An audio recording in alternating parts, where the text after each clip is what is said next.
Good evening, ladies and gentlemen, and welcome to what I guess you would call the closing night for the Singularity Summit, and in fact National Science Week, which as you probably know ends today after 7 or 8 days of quite interesting events around the country, not just in Melbourne. And well, I've not been able to attend your very interesting conference over the last couple of days, unfortunately, so I'd rather come in at the tail end. But certainly what I heard of Randal Koene's talk was absolutely fascinating, and I was regretting not in fact having been here from yesterday morning. But before we have our concluding panel discussion, which will be on the topic of the promise and the peril in a world radically changing through technology, I'll just say that in my weekly science column that runs every Monday in Education Age, I'm constantly writing about new advances in science and technology. And one of the things that interests me is what will actually happen to some of these so-called new advances. What will the world be like in, say, 20, 30, 40 years' time, or maybe 100 years' time?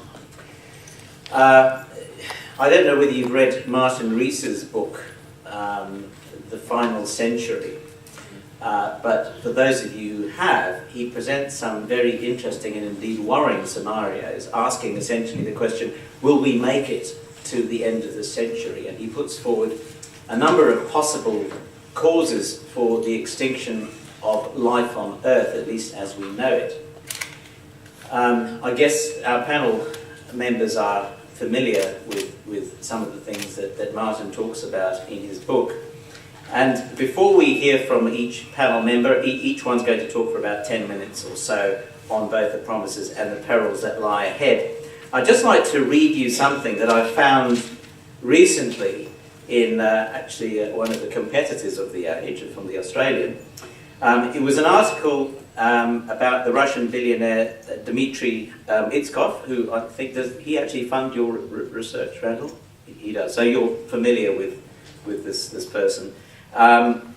Anyway, he wrote an open letter to the Forbes richest list asking collaborators to help fund cybernetic immortality, which you've been hearing a lot about.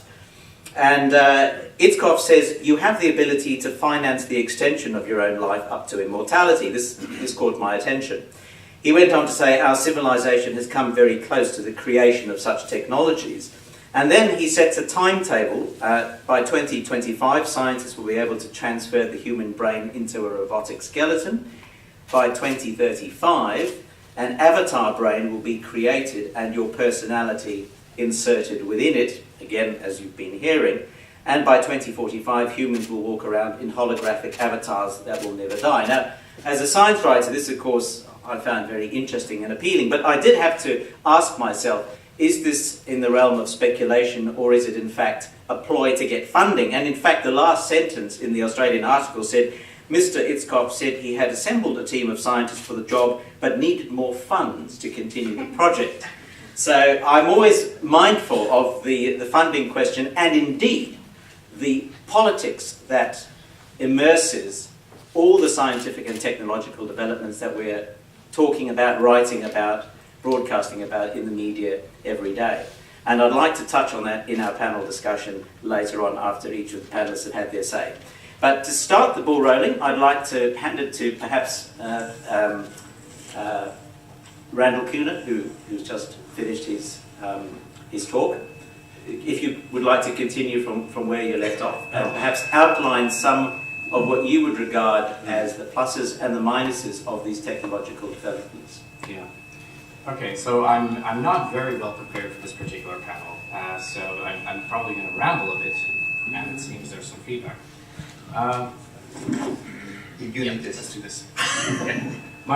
My take on it is that something that gets forgotten a lot when we talk about all these topics, every time when someone comes on the stage who represents, say, work in artificial intelligence, work in biological life extension, work on uploading, work on robotics, is that mostly these things get presented as if they're the only thing that's going to be developing in the future, that it's sort of on its own, it's in isolation. And that's not true, of course. a lot of things always happen at the same time. All of these things are going to be worked on at the same time, but also many other things that are not on that agenda. And there will be spin-offs and spin-outs that we don't even imagine right now. So the interaction between all of this is actually one of the very interesting areas that I don't think gets touched on very often. And I mean, I can't say that I do an incredibly good job of looking at all of them either. I try to cover a few. But I think it would be interesting if we can find ways to not just look at individual challenges that specific people are championing, but if we could look at the way that they can integrate and help each other. I mean, there's some obvious examples like between AI and uploading and how do they affect one another, what kind of developments can you borrow from one another, that sort of thing. But also then the questions of what does this mean? What are the kinds of outcomes that you can expect? What are the risks? And we know that there are people who specialize in looking at those risks. For example, my friends at the Future of Humanity Institute in Oxford, Nick Bostrom specializes in looking at exactly that problem. So it's quite possible to engage them in the conversation as well. I touched on the other topic a little bit in my talk just before, that there are a lot of problems in the world that are still ongoing that have nothing to do with the topics we just discussed. Hunger, disease, war, all of that, which can't be forgotten because it doesn't just go away. One of the main problems, besides not being able to predict exactly where our future technologies go unless we take charge of those directions, is that we can't necessarily give everyone equal access very easily. This gap that we currently have could either grow or perhaps not if we do something about making sure the gap doesn't grow. There are hopeful signs as well as some worries. Worries are that things that we take for granted in societies where we are affluent are still not available, like just clean water is not available in many places. But at the same time, there are also promising signs that perhaps sometimes technology can help close the gap a bit. So for example, the spread of the cell phone, or mobile as you call it here, and the way this has given so many people in countries where you otherwise wouldn't have access to the kinds of networks, the sort of information, all of that we had, and even the Arab Spring, how that started up. So you can use technology for good, even in the context of things that are already going on, things that may happen in the future, the integration of different issues. But mostly we don't spend a lot of time doing that. It's complicated. There are very many things you have to discuss. And yes, okay, so I've already plugged it, and I'll plug it one more time, the GF 2045 Congress. It actually intends to do a bit of that. That's why the name is Global Future, and looking at where are we going next, and how does this affect the development of culture, and even spiritually, how does it develop how people are feeling about what we are and our neighbors and everything else. So I think my points are that. Look at the fact that technologies, individual technologies we're interested in don't develop in a vacuum, they're not isolated, and not all people are in the same situation. So we don't all immediately have access to whatever new goodie comes along. That's another thing to keep an eye on. Thank you very much, Randal. Very interesting. I'll pick up on one or two of your points a bit later, if I may, particularly on the question of technologies being taken up and being used for those kinds of worthwhile purposes. Meredith Doig is president of the Rationalist Society, and we'd like very much to hear your views on the pluses and minuses of these technologies for the future. Thanks, Peter.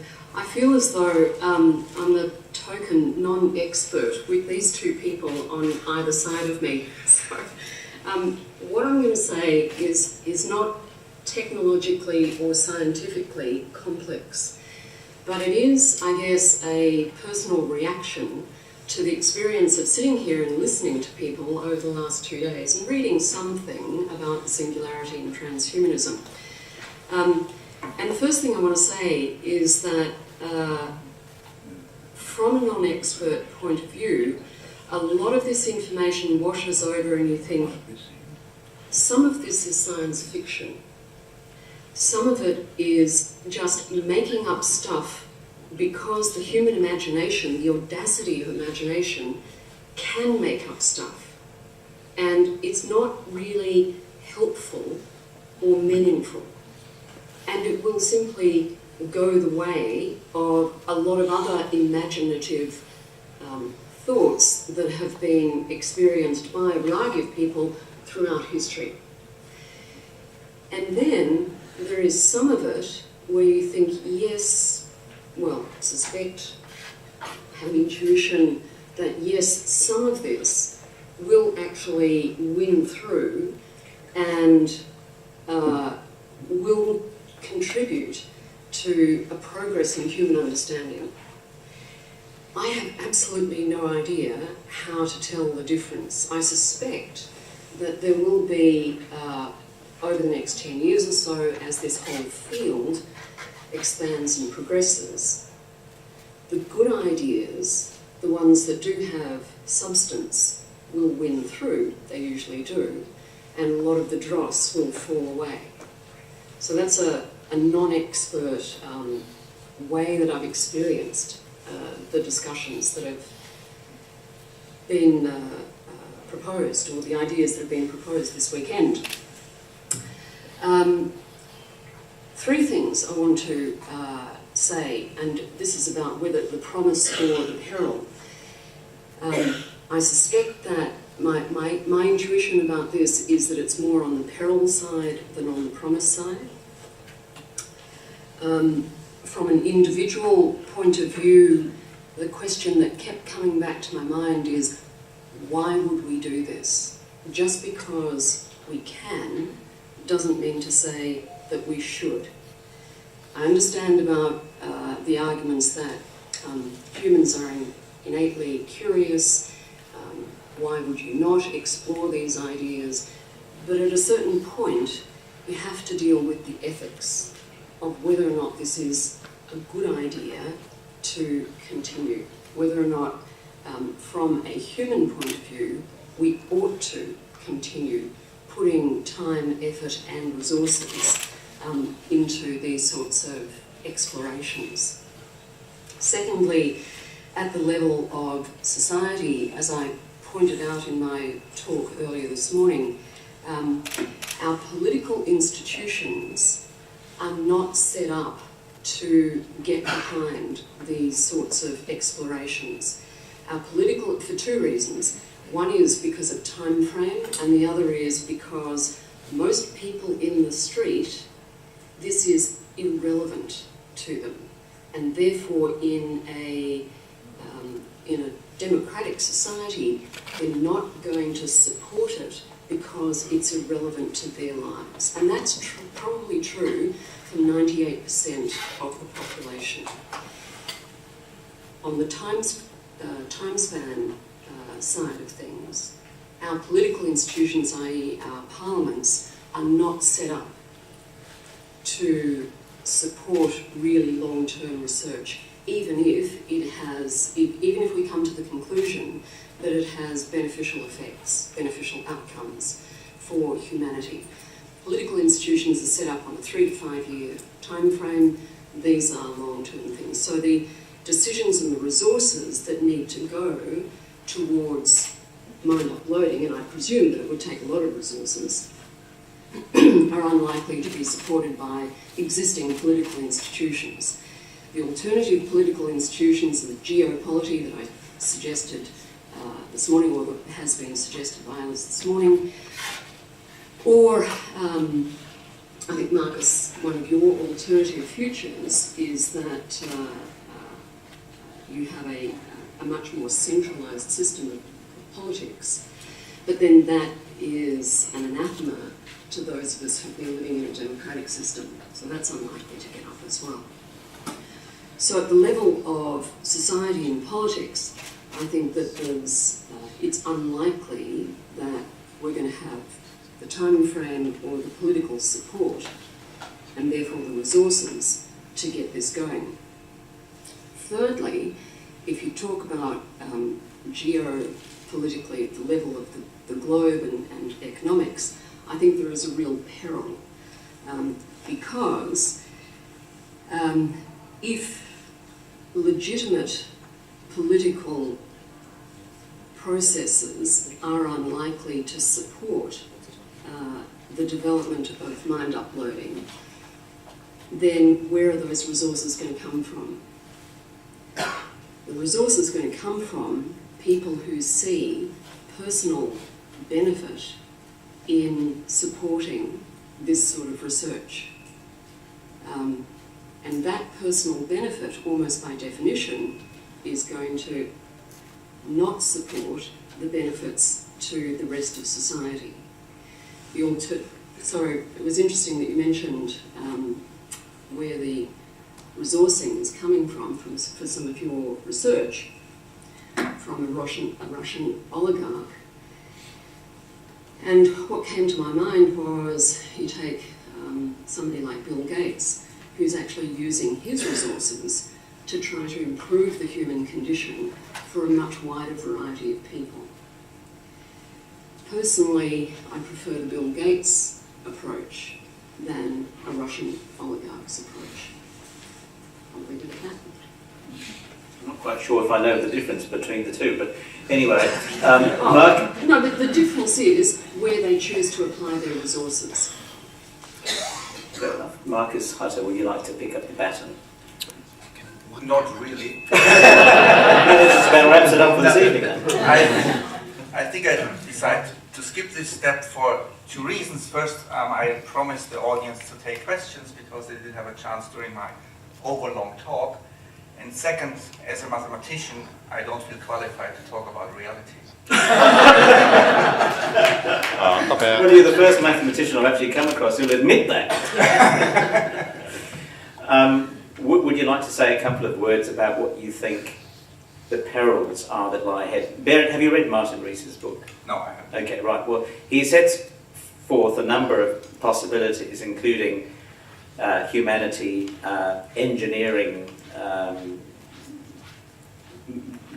modified organisms, things like bacteria and viruses that essentially sweep throughout the planet and destroy most forms of life, to natural phenomena such as a giant asteroid hitting the Earth and essentially obliterating life, or even supervolcanoes, which tend to erupt every 40 or 50,000 years or so, which suggests that we're not that far off for one. He talks about the fact that technologies are advancing apace, but in fact faster than our abilities, if you like, to contain them, and certainly faster than our abilities and will to evaluate what it is we're actually doing. So would you like to make some comments on those sorts of possible risks for the future? So when was the book written about? Oh, it was written, I think, about 7 or 8 years ago. Okay, because there's also a book by Nick Bostrom, an Oxford philosopher, about global catastrophic risks. Yes. This book I know. Yeah. Right. Well, would you like to comment on some of those risks? So maybe I focus on the risk of AGI, or artificial general intelligence, and the opportunities. I mean, there are many risks out there and opportunities. You mentioned a few, volcano, asteroid, and so on. We should all take them seriously because there is a small probability, but if this event happens, we are gone. Yeah? And if you just do the mathematics, we should invest enormous resources in trying to prevent these risks. I mean, it's simple or not so simple calculation of expected utility maximization, which unfortunately many politicians don't understand. And that's the reason why it is heavily underfunded to this risk prevention of global catastrophic risks. The small risks, there's good funding of this, yeah, but it's more concrete. And with AGI, it also, like every technology, has two sides. Yeah? It can be very dangerous if it gets into the wrong hands, if it's developed in the wrong directions, but it can also help us solve some of the other risks and current problems we have. Like computer technology nowadays, is able to simulate very complicated models of climate or other things and help us. Well, interestingly, the other day I was reading an article in the Guardian Weekly on wearable computers and all the different possibilities that presented, things like the Pebble watch, the wristwatch that through connecting up through Bluetooth enables you to access emails and phone messages and so on, connecting up to iPhones and Android phones and so on and so forth. And the Google glasses that you wear, skiers wear them and get information on how fast they're travelling, their altitude, the temperature, and all these kinds of things. And I'd have to say, I found the article thoroughly uninspiring in that I thought these are all the kinds of devices that I have absolutely no interest in whatsoever. So, Age problem. sorry? That's an age problem. Well, it might be my age or the age. No. We were saying before that if you were 20, they would be fascinating, these sorts of new gadgets. Well, I'm actually 21, Meredith, in case you... You wear your age very well. Thank you. Yeah, I think the reason I was unimpressed with these wearable computers was that it seems we're pursuing more and more technological fixes for problems that actually don't exist, in my mind, at any rate. Do you have a mobile phone? No, Oh, okay, so I don't have a counter-argument now. I don't even have a television set. Now, that's an admission. I don't usually make that in the office, actually. But anyway, yes, I'm not into those kinds of techno fixes, but I'm certainly not a Luddite. I'm not against technologies at all, despite all this. I think technology is fascinating and very worthwhile, but I'd like to see it being used for things that I regard as global problems. For things like, I think Randal's talks about questions of sanitation and water supply in the third world and so on. Certainly I'd like to see technologies being used to advantage those people, and of course addressing the multitude of other issues, malnutrition, and horrendous problems that exist in places throughout Africa, for example, in South America, and indeed in parts of Australia. I'm thinking of the Aboriginal people who are seriously disadvantaged. So I do think that, and it sounds like I'm the panelist in all of this, but I do think that we're addressing the wrong kinds of problems, if you like, and what leads me to think that we have a big problem ahead of us is that most of the decision making is not being taken at parliamentary level or citizen level, or in fact any level other than in the boardrooms of very large and powerful multinational companies, who seem to me to be setting the agenda on a variety of fronts. It is they who determine, in large part, what technologies are developed and what technology we so-called need. So I don't know if you have a view on that, Marcus. On the last part, I think I essentially agree. And I mean, large corporations, they are not interested in solving problems in the world, but they're interested in making profit. Yeah? And you make a lot of profit by selling toys, smartphones and other things. And sometimes they're used for something useful. And yes, it would be probably good if a large percentage of this technology and money would go into solving problems. But I guess we need some more governmental regulations for that, or motivation, or however you call it. Can I just pick you up on that? Yes, because I think there are some large corporations who do exactly that. They're simply seeking the gaps to exploit in order to maximise their profits, but not all. There are some large global corporations, Shell, BP, they've made mistakes, I understand that, but they do understand that unless we use technology in a beneficial way, not only to change the ecosystem that we depend on, but also to improve education so that people understand the ethics of how to use the technology beneficially rather than in a malign way, then by 2050 we don't have a future at all, because the world's ecosystems are simply going to collapse. So if we continue utilising the world's ecosystems at the rate that we currently are, then we are likely not to have a future on Earth. So some of the leaders of the large corporations do actually understand that. Now, whether or not within their boardrooms they can convince sufficient other leaders to apply the development of their corporations in such a way as to progress towards a sustainable future or not is another matter. But I would have to say, in defence of some large multinational corporations, there are enlightened leaders in some of them, not all. Well, enlightened despots, some might call them. I personally am not overly confident in our leaders, either the corporate leaders or in fact our governmental leaders, who it seems to me are increasingly in league with big business and industry. Randal, Koene, what is your view on this? I have a number of points to address actually. So the problem with corporations, in large part, beside the fact that you need to find good leaders who actually understand what some of the consequences are of what the corporations can do, might be doing, is that they're also held hostage to their shareholders, meaning that they have to deliver a certain amount of profit all the time and returns. This is actually something.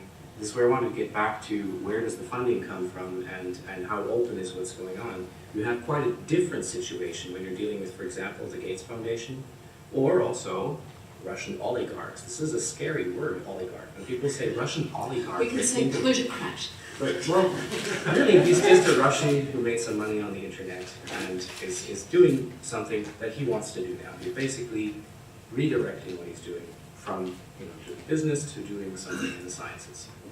And the big difference here is that he's not beholden to shareholders.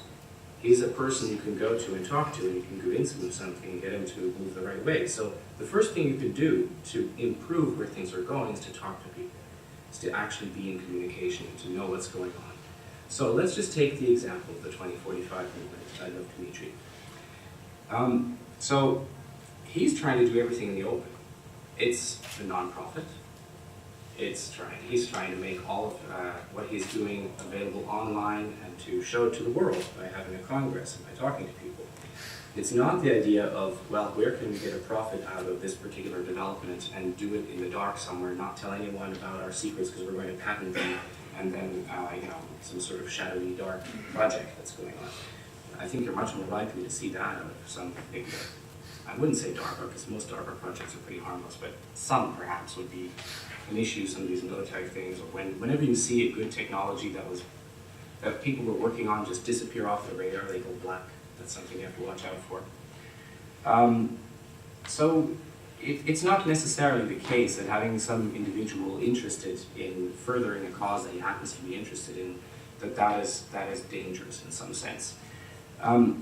Openness is an important thing. So the fact that this conference exists here I think, is one of the things that shows that we do want to be involved in discussion, and in fact we want people to know what's going on, because it's not just that there's a perception that what we're talking about has no relevance to anything out there.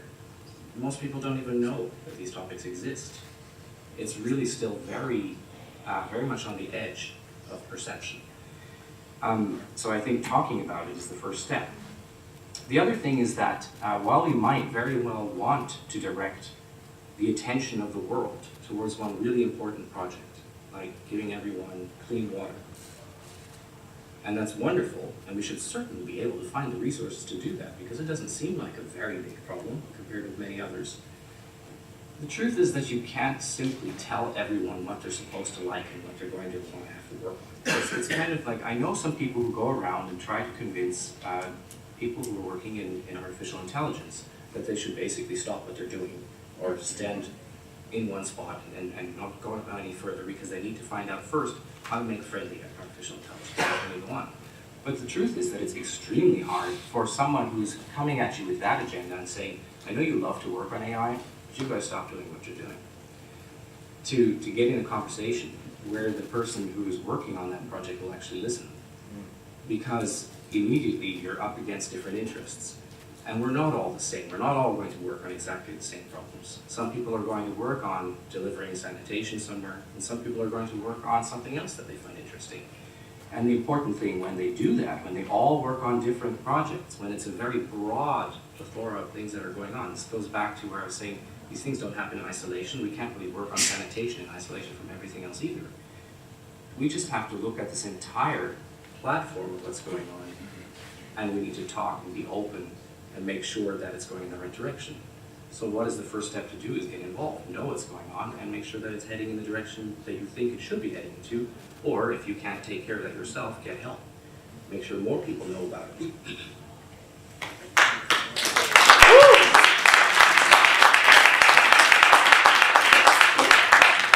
Before we open to questions, which we will do in a moment, I'd just like to say one thing in reply to that, and you might like to think about that in opening the thing up to further questions.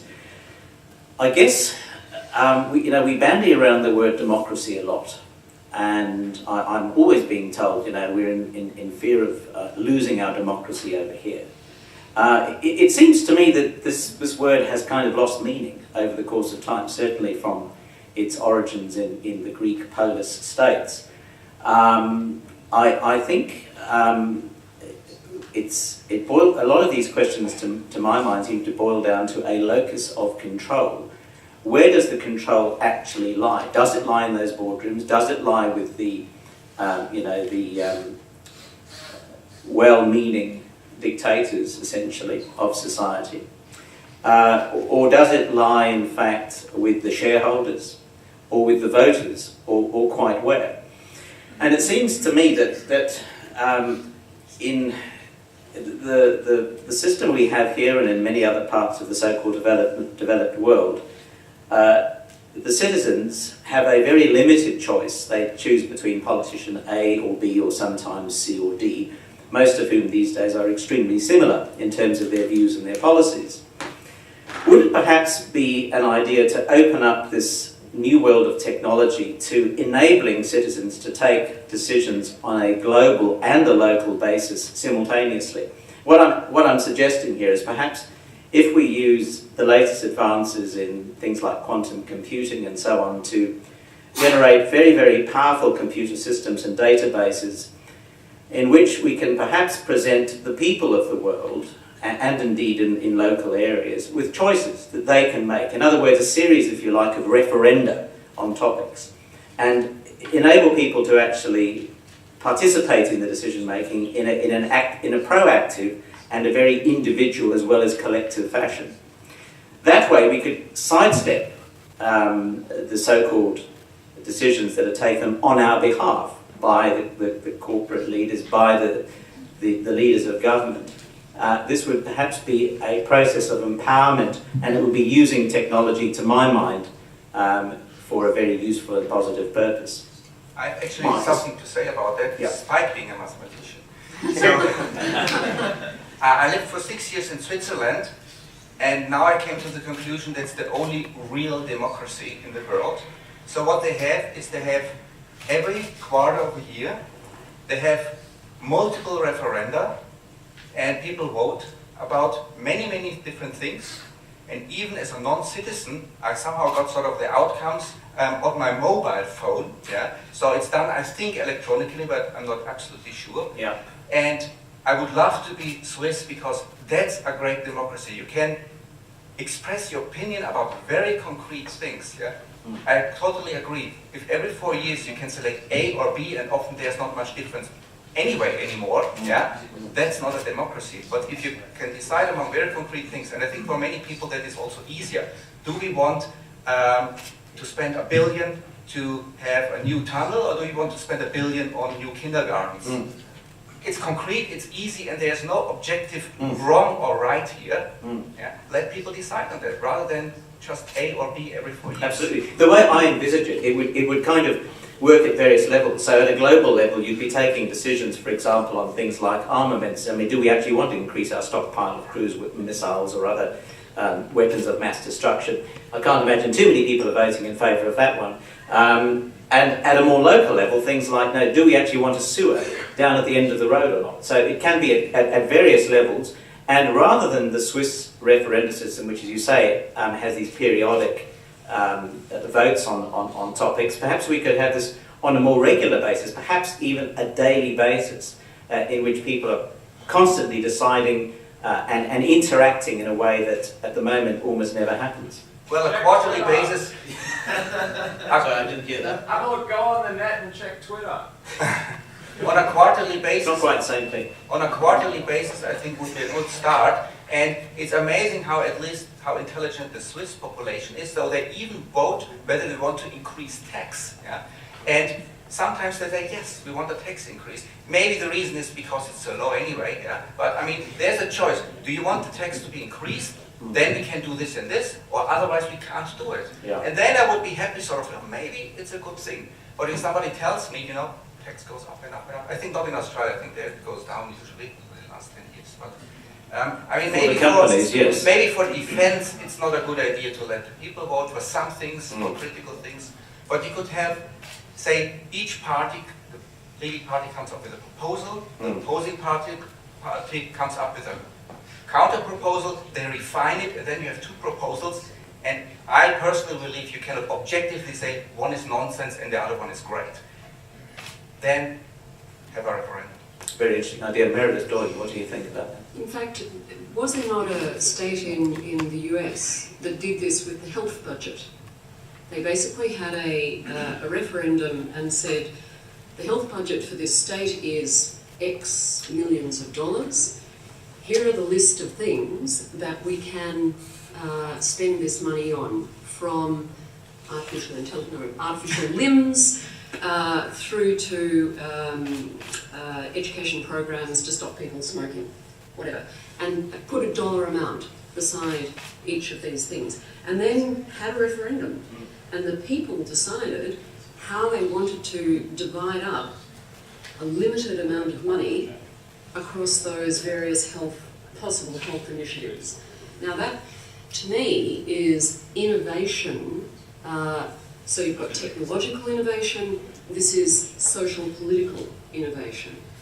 And I'd like to actually see a lot more people focusing on the political and social innovation and less on the technological innovation. Let's use the technological innovation that we've got currently in more creative ways to address social problems. Most people would probably agree with that. Randal, Koene.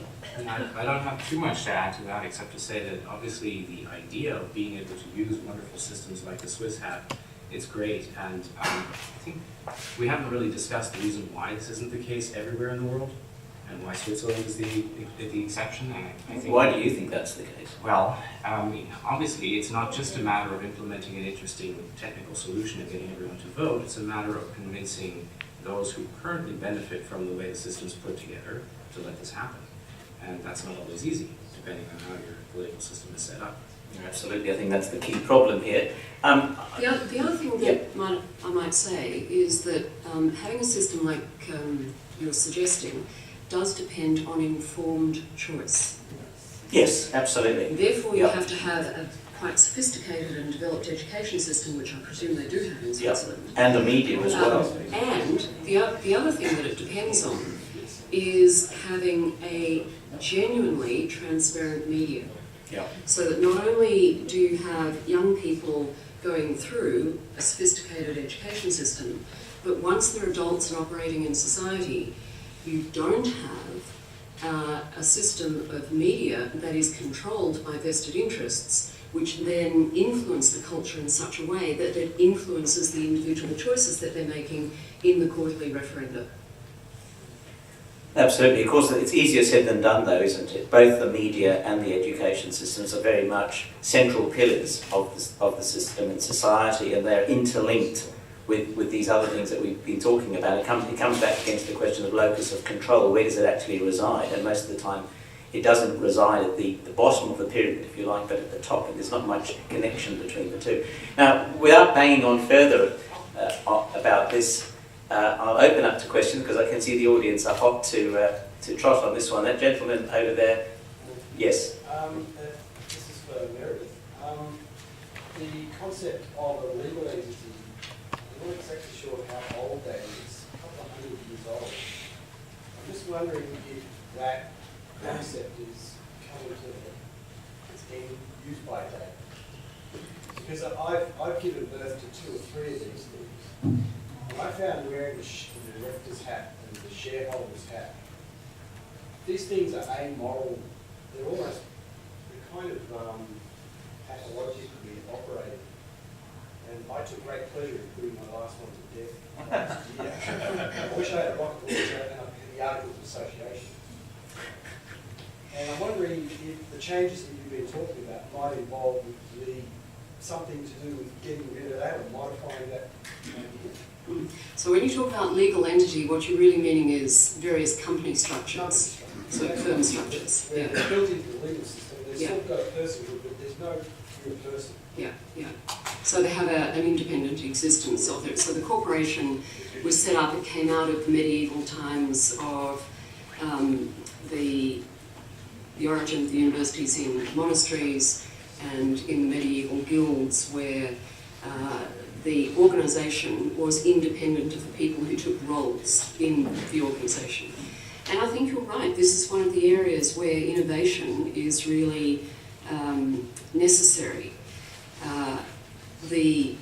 And I've also been involved in setting up associations and also in setting up companies limited by guarantee, which are all underpinned by certain legal structures. And the legal structures have a history which probably is lagging behind what the needs are for governance structures in the current day. So yes, I agree with you. I think this is really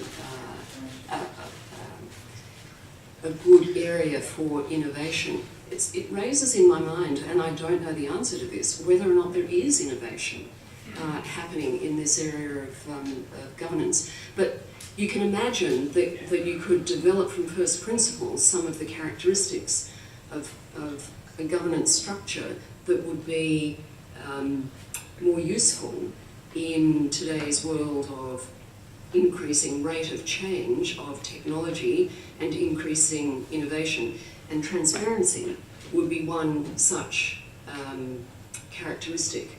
But also, I think, balance of power. You're talking about locus of control. At its best, a good governance system would ensure that there is that it is reducing the possibility that power can aggregate in one or a very small number of locuses of power, locuses of control, that you would have power spread over a number of different control sources. So transparency and balance of power would be, at least off the top of my head, 2 characteristics in such an innovative system of governance. Okay, another question from this gentleman in the brown Question on jacket. this speaking to the right. That question on this locus of power The question. microphone's not switched on. It doesn't seem so it's working. Okay, just I'll speak just loud. speak loudly. Question on this. Right. Question on this locus of power question, or as it used to be said, who will our new overlords be, so to speak. Now, I like Meredith was saying about the oligarchs and things like that. And my observation is that I like democracy, love Switzerland, it's all great, but I'm a bit gloomy, given we don't seem to be able to make decisions. And founding country of democracy, America, obviously not making any decisions at the moment, whereas countries like China is making a lot of decisions, right? And maybe that those countries will be where AGI goes ahead. Now, I kind of like the Chinese Communist Party, but it's not so democratic. It maybe would be nice if it were a little bit open and transparent. Or the other wild card would be super high IQ societies like Israel, which is currently the world's technological leader in innovation in most of these areas that we're interested in. So who will our new overlords be, and where do I get to greet them? Well, who would like to answer? Marcus, you. No, just as a side comment, you know that China is responsible for that the connectors at mobile phones are not normalized, and not every mobile phone has its own connector, and you can only sort of do that in a, never do that in a democracy. Yeah, they forced all the companies to agree on the connector, and now the rest of the world adopted it. So Can I answer your question in a slightly different way? I don't think what I'm going to say is we're going to see the new overlords, but I think one of the most interesting countries in the world in terms of social innovation is Bhutan. Because Bhutan is the country that developed the idea of gross national happiness. And not only that, they are institutionalizing it in a real way. That is, they're thinking through not only the concept of gross national happiness, which occurred serendipitously in a conversation that one of their leaders was having with somebody from the West, because they kept on talking about increasing GDP, and the guy from Bhutan simply said, well, actually, what we want to do is increase gross national happiness, not necessarily gross domestic product. But having said that, it really took root, and they're now finding ways of turning that concept into what does it mean for people in their everyday lives. And to give you an example, one of the things that it does mean is having time, just having time, so that you can spend it with other people. I mean, I think that's great, and I wish people were more like that, but my Issue is the alpha males, who are still going to be the bosses, are interested in gross national power. Yeah. And that's coming from AGI. And is it going to be China or America or Israel or some Dr. Evil somewhere? I mean, I don't know, but someone maybe he knows. Yeah, I take your point. Tony Abbott, perhaps.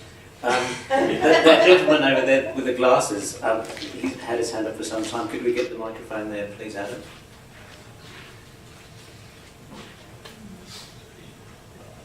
I just had a question for, well, actually Peter and Meredith and Marcus. I'm not sure if you have voted yet in Australia, but there is actually a semi-direct democracy or liquid democracy party known as Senator Online, where if this party gets a seat, then all the members of Australia are entitled to choose how that senator or number of senators votes. So I was wondering if you were A, aware of that, or B, supported it.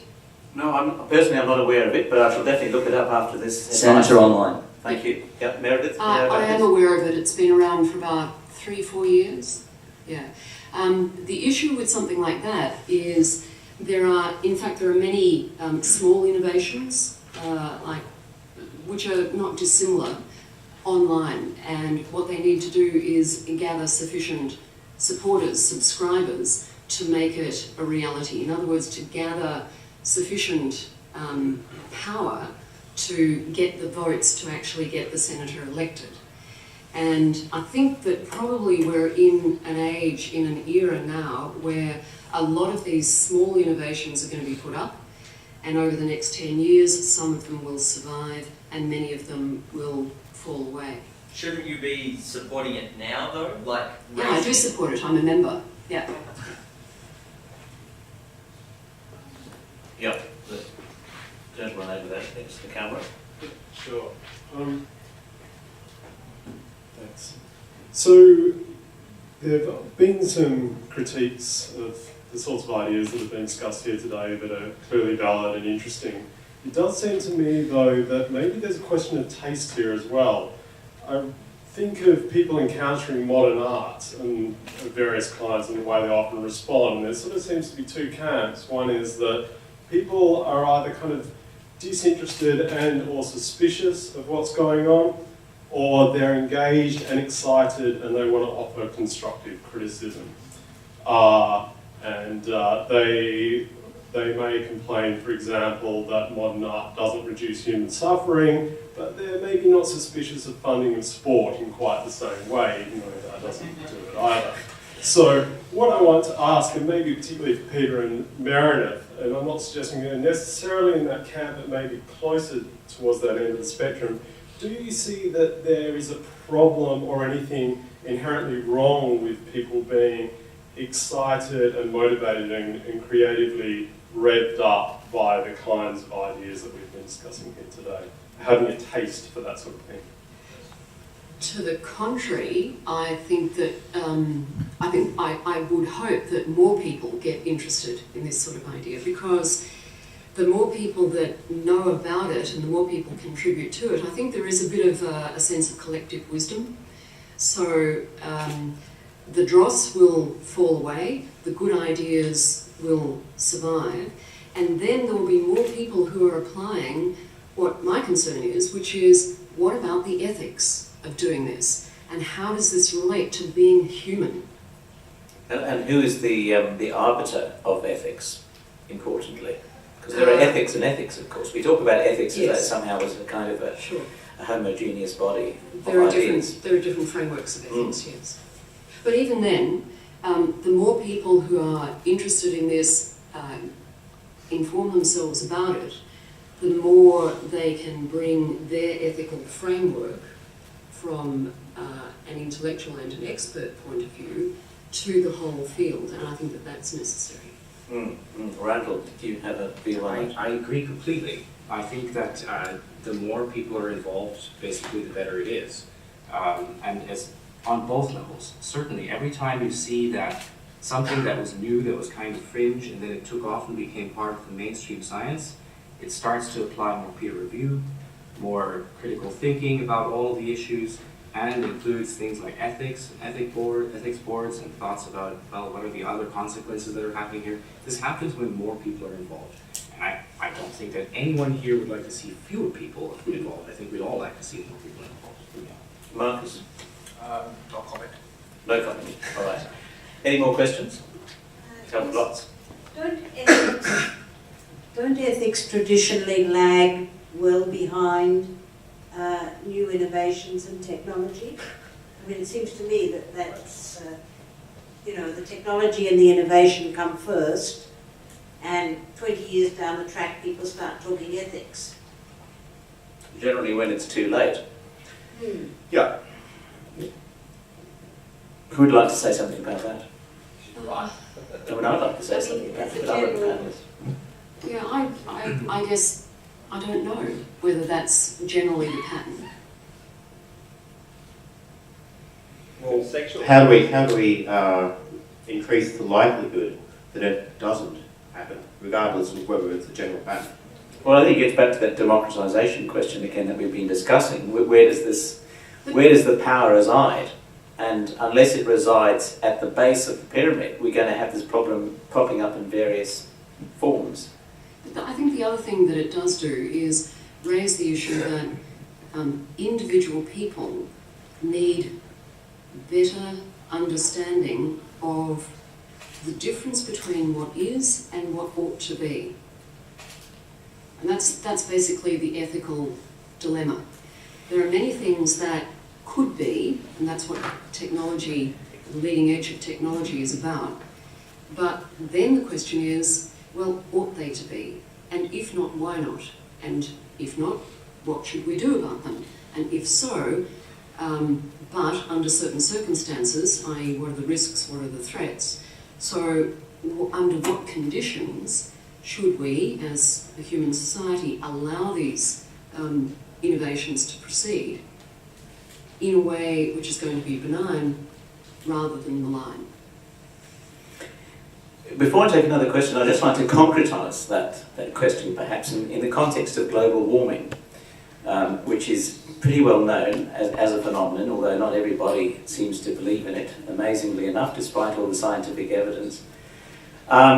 It seems to me very germane to not only what's happening on the planet now, but what's going to happen in the future, not just in terms of the climate warming up significantly, but also in terms of the way we handle similar sorts of issues in the future. It seems to me that we have the means, firstly, to curb global warming very rapidly, the technological means to switch to renewable energies, for instance, and away from burning fossil fuels of various kinds.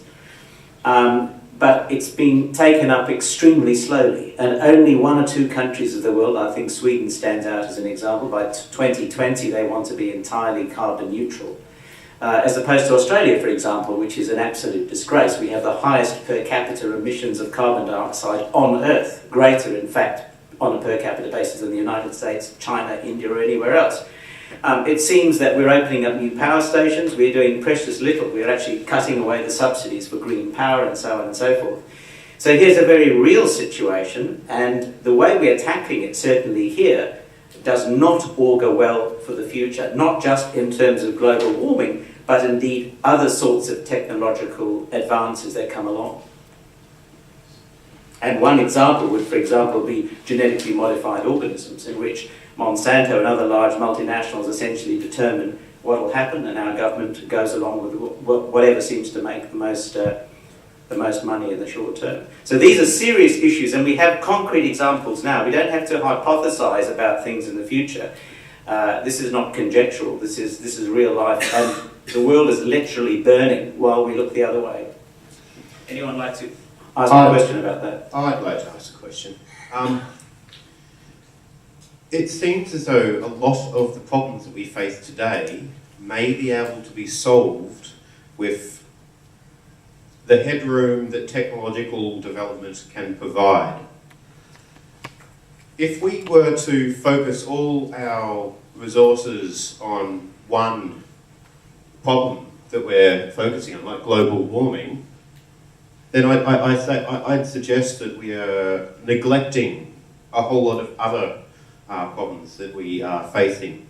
What kinds of technologies can we work on and can we finance that are likely to solve a plethora of global catastrophic risks or problems? Well, that's a good question. I'm not sure that there is such a... Would you like to make some suggestions, Randal or Meredith? Yeah, that's what was in my mind, AGI, of course.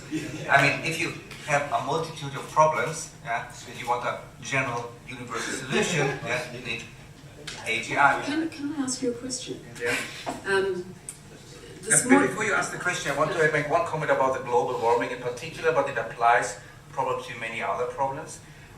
I think there's a lot of technology and there would be the money out there to solve this problem, but there's a problem of will. And with some problems and with the global warming problem, I now sadly believe the only way to solve this problem is not a technical one, but we need a big catastrophe. Yeah. And when this happens, and when this happens, then this will shake people up. Yeah. But hopefully not so big, that it's the end of humanity. No, I don't know about that. Look, we've got one at the moment. I mean, there are signs of plenty. Well, just in terms of what is happening physically, the Arctic summers now seem to be drawing to a close. We've got. Well, it doesn't affect me. So where's the catastrophe? Yeah. So I mean a real one. Not like we have a financial crisis. This is nothing. I mean a big one. Well, I think the more extreme weather is for people living in certain parts of the world that are particularly affected by droughts, by floods, by bushfires and issues like that. I think they are very much affected. The fact that you're based in Canberra, Marcus, might have something to do with the fact that you're rather isolated from some of these effects throughout the planet. I think if we move away slightly from the question of what we're doing to curb greenhouse emissions, it seems that most of the research effort these days, certainly in places like the United States, is directed towards geoengineering fixes to try and ameliorate the problem of global warming once it has arisen, which in fact it has. So they're talking about things like giant mirrors in space, they're talking about seeding the oceans, fertilizing the oceans with iron in order to increase the absorption of carbon dioxide by the oceans, all sorts of things like this, which of course are also fraught with their own problems. They're actually quite risky ventures, and they're far from certain. So it's again, these are real life problems now. We don't have to conjecture about the future too much. These are issues that face us now, and the question is, how are we dealing with it? And I'd suggest not very well. We've had 300-year storms in Melbourne in the last 2 years. We've had 300-year storms in Melbourne in the last 2 years. People are worried about their skylights. Yes, they want it replaced, but they don't realise why they've had so many storms. But they still want to drive a bigger car. Can I just get back to my question, because it was about AGI and what you could use it for.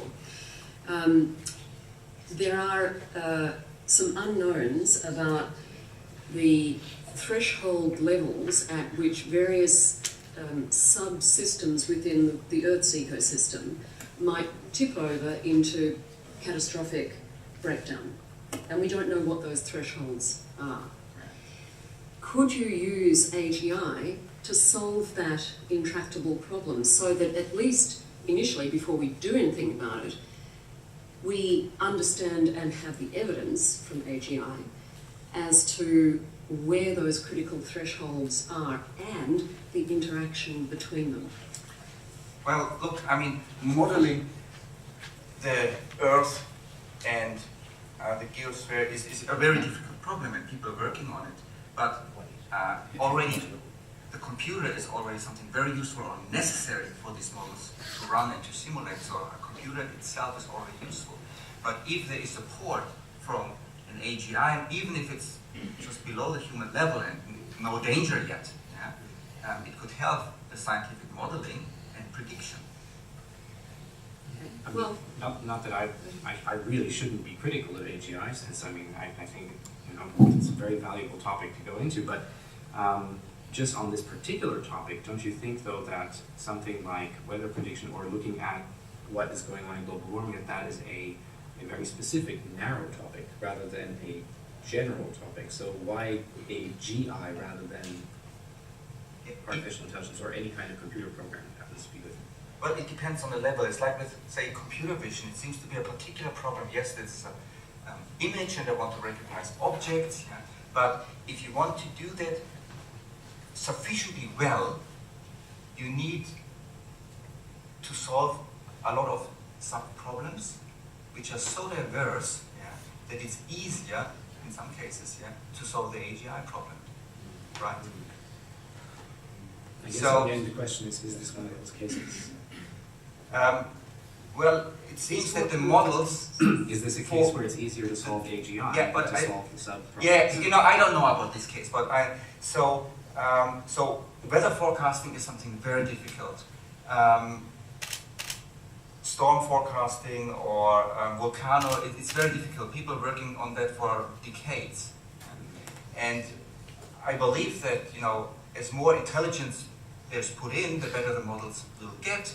And then AGI is another intelligence which can help improving these models. It would be a two-part step. It would be the AGI developing these better models, and then these better models are better to predict the thresholds. And So it's a useful application. right, it's one useful application. It's like is a universal Turing machine useful for something? I mean, not in itself, but the existence enabled a lot of useful applications. I'm inclined to take a question from that gentleman with the Melbourne t-shirt, but before I take your question, may I just say one thing in relation to what you were saying, Meredith, about requiring more information on the critical threshold and so on and so forth. While I'm not in dispute that more information will clearly be valuable and worthwhile having, it seems to me we have more than enough information at the moment to gird our loins into actually doing something positive and constructive, and we've got all those technological options available. Renewable energies of all kinds are possible, and certainly here we've not just got obviously an abundant supply of sun and wind, but we've got geothermal energy. In fact, Victoria is the hot rock capital of Australia. It's got more hot rocks per square kilometre than anywhere else in the country. Not well known because the various authorities are not really taking it up. We've got potential of wave power, and so on and so forth, biomass energy and so forth. The technologies exist, they're not being taken up. The government's doing virtually nothing to support them. In fact, in some cases, they're actually stripping them away. So we have to ask ourselves the question, rather than accumulating more and more data indicating that there is a problem, how about us moving forward and actually solving it? Now, the gentleman in the t-shirt, please. Yeah, hi. Could I just ask the panel about sort of, maybe particularly Meredith, but sort of everyone as well, is there any examples of a technology, a sort of a class of technologies, not a very specific application, because we're sort of talking about research potentials here, of a technology that has been developed that we wish had not had been developed or had been developed later, that we think there's reasonable evidence that we'd actually be better off if we did not have that? And sort of the implication of that question is, if there is no such example or a trivial number of such examples, then is there a reasonable basis to suspect that we should not be developing AGI or attendant technologies? Well, arguably, you could say television, the motor car. Very arguably. What about the atomic bomb? The atomic bomb.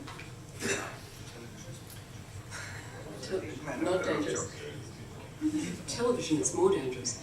I mean, the reason why I say television is that I think television is a very passive medium, and it's controlled by the oligarchs, right? It's controlled by people who want to control your mind. And so, to me, television is incredibly dangerous because it creates a race of slaves. So, sorry. Slaves to consumerism. But wait a second, is it the technology? I mean, technology is benign. Are you suggesting that television makes people slaves? The use of television. It facilitates slavery. No, but the question was, is there any technology that you can think of where we would be better off without that technology? And I think, personally, we would be better off without television. I agree.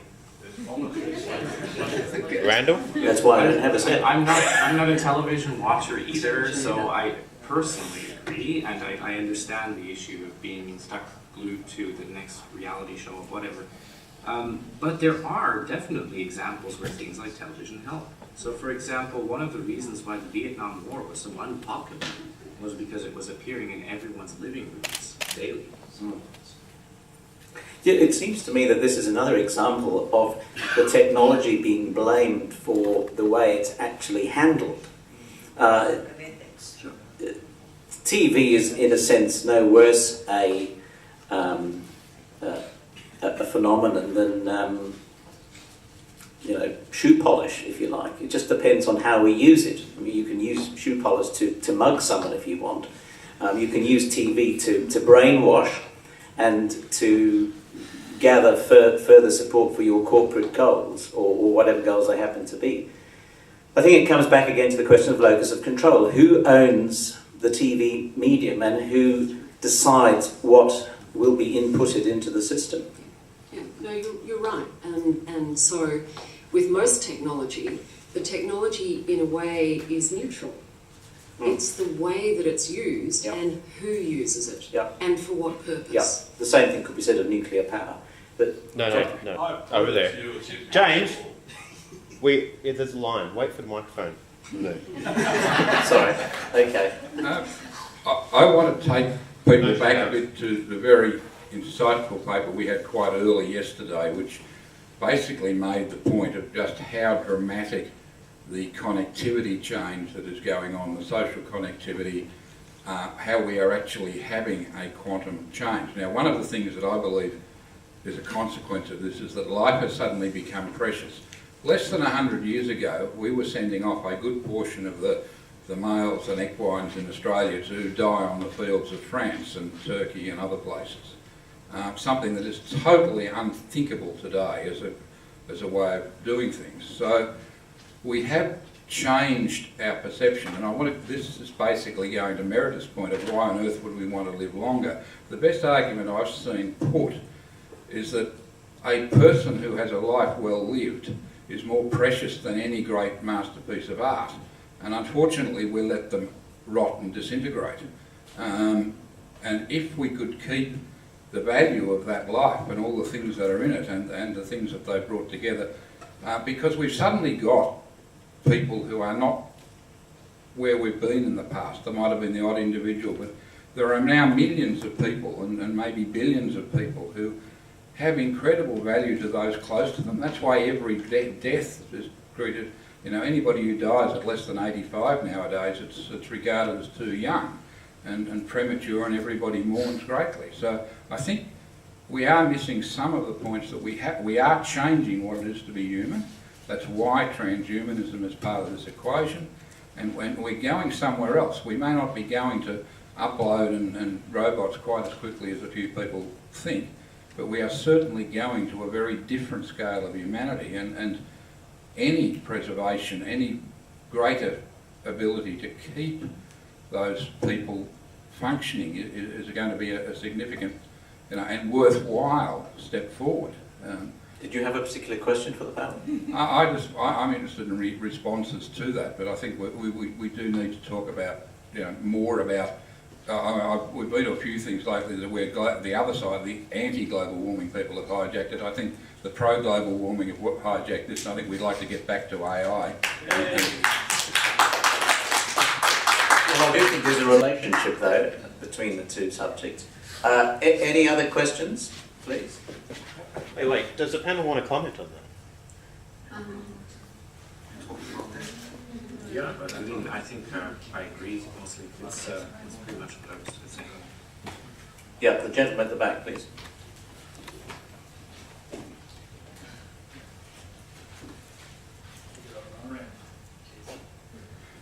I just want to agree first up, that with technology, it's the driver, not the technology itself, that tends to be the problem more times than not. And as far as, just to get back because it's a personal thing, sustainability and all that, I think there's some amazingly beautiful sustainable options and things out there. Necessity is the creator of invention, mother invention, rather. And, the things that are coming up and that are being brought up every day as solutions and fixes to these problems just gives me a daily catharsis. It's fucking amazing, sorry for the French, but it is absolutely beautiful and totally enlightening. So leave it for the environmental engineers to sort out that stuff for now and focus on the AIs and the artificial intelligence, everything that we're talking about today, the transhumanism, to continue our species on into the future. The fix now, I reckon, is solved. Comments? No, I mean, I agree that, but it's a combination both of necessity but also of education and public awareness raising. And that's come through the United Nations, it's come through business, it's come through NGOs, it's come through governments, that the general population are now much better educated about sustainability than they were even 10 years ago.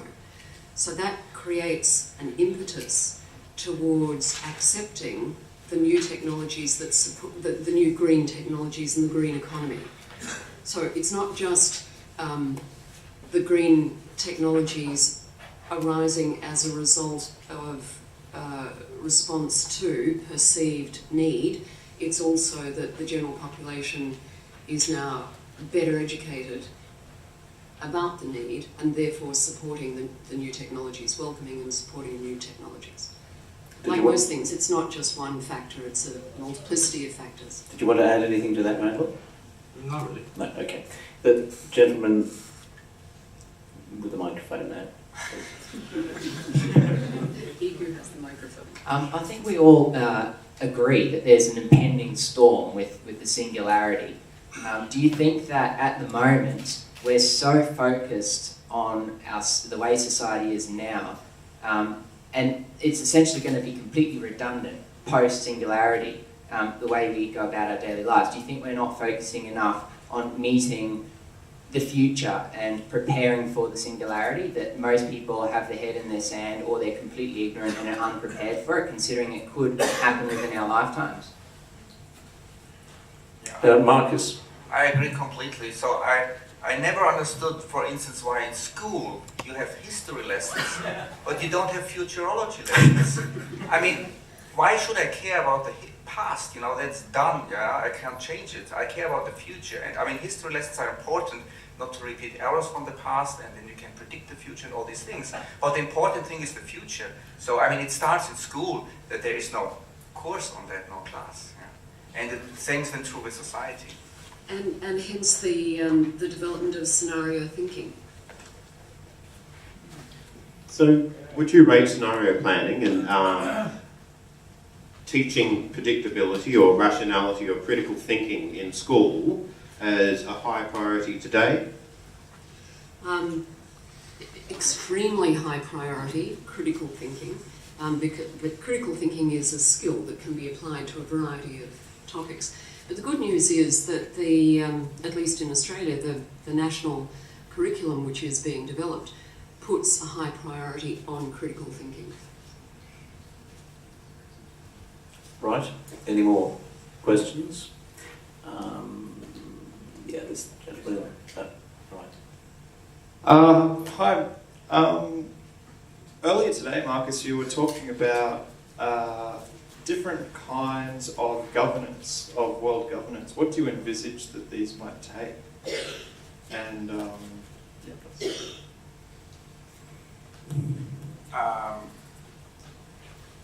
I really don't know. Depends on how we set it up, right? Yeah. I mean, if you think about mind uploading, and I guess there will be multiple people who want their minds to be uploaded, then we have a society of probably competing and cooperating agents, roughly similar to our current society. Yeah. If we have a single mind uploaded, or we decide that there is a very strong, powerful government in this first virtual realities, then we have a singleton, as Nick Bostrom puts it, or I call it monistic world. Yeah. I haven't thought more about finer choices, just about these two scenarios.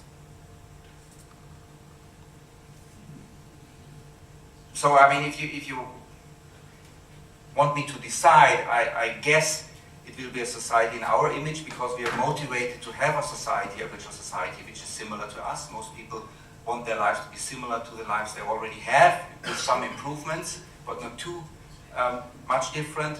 And that means, yeah. And that's a characteristic of being human, that we tend to work from what is familiar to us. And so when we think about the, what did you call it, the world? Yeah, the world with me, the virtual world. The virtual world. I don't like the term virtual reality, though. That's an oxymoron, right? Virtual reality. Yeah. So it should be virtual world, and I just yes. And it suits your accent as well. Thank you very much. All right, I think there's time for a couple more questions, and then we'll have to end this session. Yes, please. Oh, well, hang on. No, if possible, I'd like to pass it around. We've had a couple of questions from this gentleman. Is there anyone else? That chap at the back, thanks.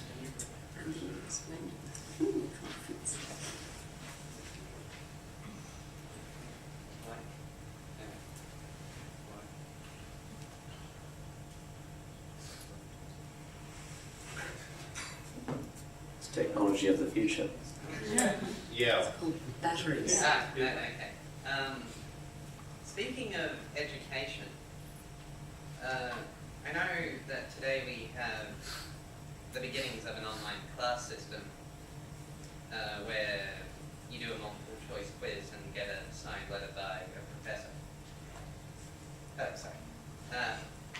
So, what do you think of the internet's ability to distribute education to a much, much wider audience than the traditional few students like me? Yeah, sure. I'll take that one. So yeah, I've seen a lot of experiments recently, not just from universities and other educational providers who decide to go online and be available online for all their courses. It's becoming extremely popular actually, but also some of the large universities that are very well known and that only select students can go to usually, that are providing their lectures for free or providing access to free courses in computer science or in other areas now, especially in the California area or the Massachusetts area. That seems like a really good thing. There is, though, a risk that sometimes the quality can easily slip if they're not subjected to the same kind of controls that we've put on the regular educational system. It's not that they have to slip, it's not that there's anything inherently wrong with using new media and new ways to present education and make it available.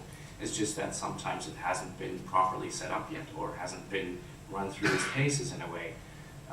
Similarly, for example, we could say that collecting information on the internet and making it available through Wikipedia or through blogs and other sites that are not subject to exactly the same kinds of inspection and peer review that you would get in a scientific journal has both good and bad sides. That it provides more access because it's not behind a paywall, basically. And it's also very easy to get at. You just Google it. It's really fast. I use it all the time. But then you need to have some insight into how much you can trust it. And okay, I'll take it this far so that I know I can go with these indicators and then look up more detailed information to find out what's really true. Because it's so easy for for things to either change very rapidly because it's a contentious topic, or for basically for misinformation to be online. So it's both useful and it makes access much easier for many more people, but it's also something that we're still exploring, I think. It's definitely not mature yet. The other thing I'd add is that it's still quite a one-way medium, and education in its most efficient means, I think, is both a combination of one-way and two-way. That's why you have lectures and tutorials. So lectures, which are one-way mostly, tutorials, which is where you discuss ideas. You have a two-way interaction. So the most of the online education that I've seen so far, and I haven't seen a lot of it, but most of it is the really high-quality lectures, and not yet the two-way interaction tutorials. Two more questions, please, if possible, from someone who hasn't asked a question. That gentleman over there, was he going to ask something? No. Anyone else? Yes.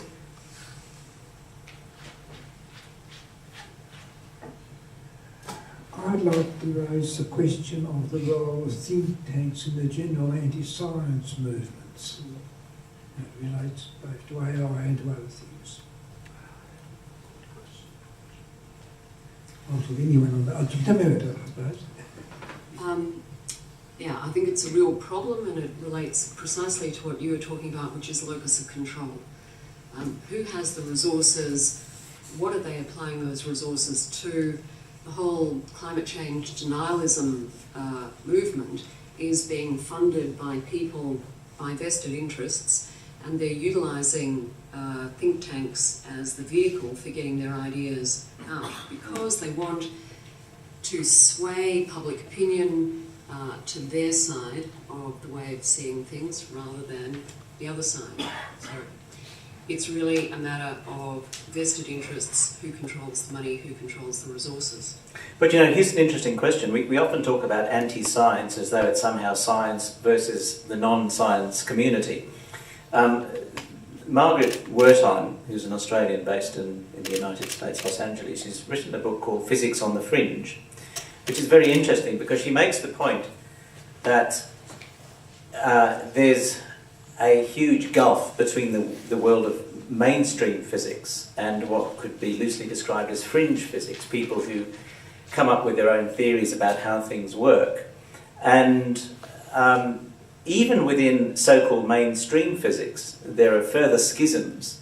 Say, for example, in an area known now as string cosmology, in which each cosmologist comes up with their own sort of model, if you like, for the multiverse, and there's no limit almost to these models. Is this fringe physics or is it mainstream?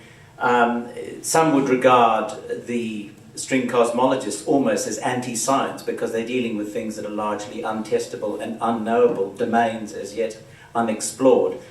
So I think that's a point that Margaret makes, and it's well worth noting. It's not just a case of mainstream science or science versus non-science. There are huge currents and streams within science that you could argue are perhaps not scientific at all.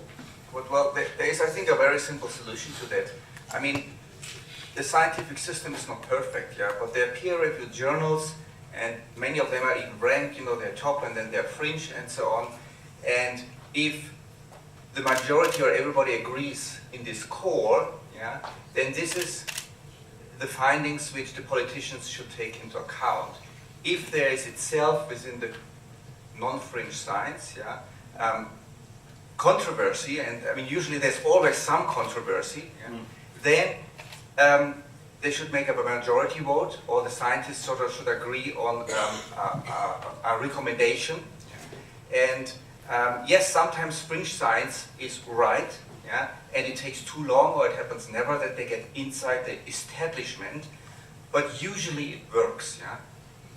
It depends what you mean by works. I mean, I often hear this from academics. They're always now telling look, in me, physics, there's very clear what is established physics, what is true physics, and there's a lot of fringe science, and it's to every established physics that is clear, and then there are few exceptions. Yeah? Well, with the cosmological models, the problem is that they don't have predictive powers or string theory, so are they just mathematical toys, or are they really predicting something? So that you could argue is fringe, yeah? But the standard model of particle physics, quantum electrodynamics, so I can name a long, long list, yeah? Every respected physicist would agree that this is core physics, yeah? And then there is all kinds of astrology and finding water with sticks and cold fusion that was never sort of really, even by a minority accepted, yeah. And maybe other fields are different, but in physics it is rather clear, yeah, what is established and what not. Yeah, and politicians should only take what has been established sort of into their decision making. Yeah, the point I was trying to make was that a lot of peer-reviewed journals are in fact essentially dominated by a certain clique, if you like, the same clique who go on the conference circuit and get to spend lengthy times in exotic resorts, and they often also hold the purse strings, deciding who gets funding for their own research projects as part of the grant. It does, precisely. That's exactly the point I was making. So I think, and I know, because I deal with so many different areas of science right across the range of physics, and I know most of the physicists from a range of areas, not just particle physics, but cosmology, but applied physics, solid state, condensed matter physics, and so on and so forth. And the same pattern emerges where you see key decisions being made by a certain elite minority, and those decisions essentially carry a great deal of influence and sway with the community at large. So that's where I take issue with you over the question of this select group of people advising another select group of people, namely the politicians, the oligarchs, as someone said. So even Did you want to say something about that? Even if you're right, yeah, I strongly believe that decisions based on this scientific elite, which just accidentally happen to have power, yeah, are still much better. I don't think they accidentally have power. Yeah, so I said even if, or for some reason, but you suggest that there's a bias somewhere, it's not objective anymore. This leads to far better decisions than ignoring the established science. Yeah, maybe the established science sort of got it wrong, yeah, but on average, they would be better off. Yeah, I'm not suggesting, it's not a question of subjectivity versus objectivity, it's a question of how do we actually define objectivity, because if you talk to particle physics communities, as I've been doing recently with the Higgs boson conference over here, and when you really get into the stuff, there are a lot of areas which are very much open to opinion and subjectivity. So objectivity, as Margaret in fact makes in her book, vanishes the more you look at it. Well, that's an interesting. The Higgs boson is a wrong example. Well, it wasn't just Higgs boson; it's particle physics in general. But anyway, without going into it's also the wrong example. Onto that tangent, is there anyone else who would like to ask a question, please? Yes. That lady over there. I'm just going to make a comment. I think what's happening with physics alone is that when an elite group of people decides what funding should be going where, that lots of other areas don't get funding, and lots of research are lost in that. So I think it's useful for us to keep in mind when funding are going around. So that was my comment. A good point. Not just in physics. Did anyone want to comment on that? Whether it's environmental science, whichever field, where is it? Yeah. Anyone want to comment on that? Well, these are related but different things, whether sort of the funding is fairly distributed or whether some questionable science gets established to a degree that politicians believe, they can base their decisions on that. Yeah, so these are you said the string theory. Sorry, I just wanted to add to that. When you're looking at the string theory, there is so much funding going on because there is a huge boost for the string theory to come along. And so all these other theories investigating because it's still, I guess, it's still in the research phase, it's still not proven. Well, that's what we're saying, because we've got now TV presenters coming and presenting one framework of thinking. And so, and once again, it's those are the people that are making those decisions and where funding resources should be going. Yeah. So I just need to be mindful of that as well. Yeah, I agree to that. Yep, very good point. Any more questions? I think we have theory any more Alright, correct or wrong. I think we're pretty much ready to close. Isn't it over 8? What time is it? 8:30? 8:47. Okay. Well, I'd like to put to the panel, is there any closing remarks you'd like to make on the topic? On this topic? On or this, on the topic of the panel, like Techhnoshock, the promise and peril. Yeah, I think that there is a lot less techno-shock when people hear about stuff. So it should just be presented more, brought out there. And just to kind of link it in with the last topic, I agree that there are sometimes problems with the way that information is presented and who's presenting it, and that there can be elites and cliques. That's certainly true.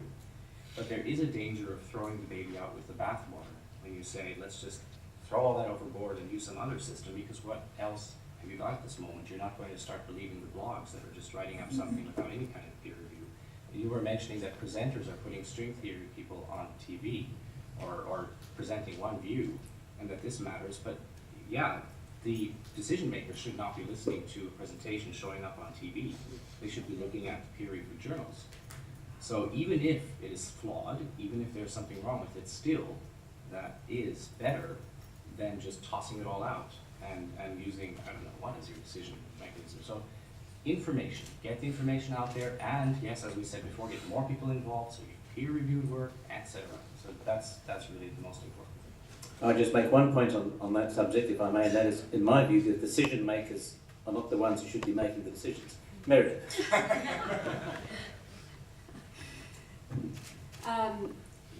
The topic of the panel was Techhnoshock, promise and peril. Two things I'd say about that. One is, if it's just about Techhnoshock, then my instinct is there's more peril. But the reason for that is not because of the technology, it's because of human beings. It's because of our human nature and what we do with the technology.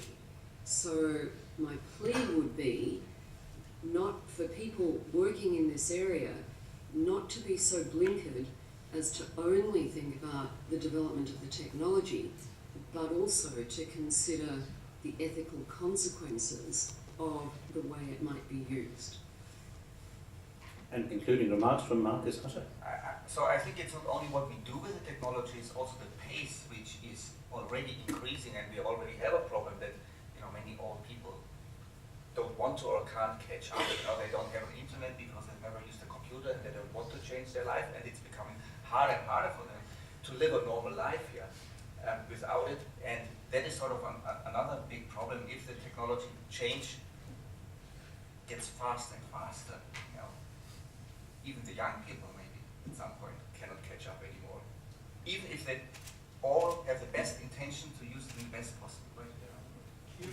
It's almost analogous to the expanding universe, isn't it? Expanding at an accelerating rate. But parts and distant parts of the universe are becoming disconnected entirely, so that even at faster than light travel, which is what it's suggested the ultimate fate of the universe will entail, that one part of the universe has absolutely no connection with the next. It almost seems our rapid pace of change is taking on a similar kind of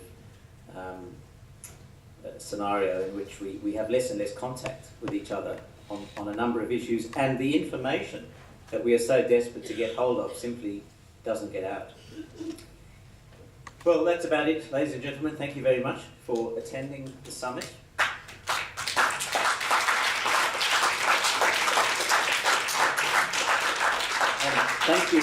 Thank you also for your questions. We hope that we did bring you into this somewhat fledgling democratic process. Thank you.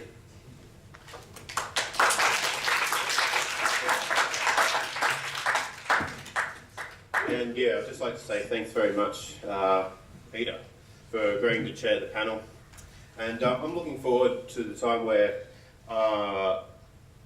transhumanism and the singularity hypothesis does reach more of a global impact, or does these are more talked about in larger circles. Because I'd be interested to hear what Joe Blow just down the street, who has not really thought about these things, would think about it, would say about it if they were confronted with these things. I was thinking of having a vox pop in front of Flinders Street Station to just gather general people's reactions to some of these technologies. And I wonder if they'd answer the same way if they had enough time to think about it. If they had like years of exposure to digest the issues and have a matured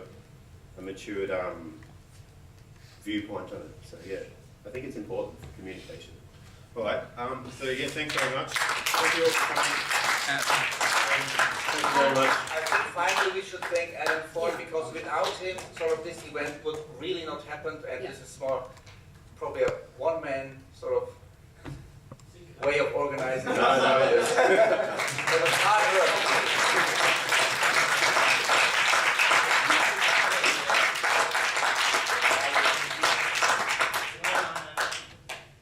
Thank you all for coming. But, there has been volunteers. Tony over there has been hiding away behind the camera.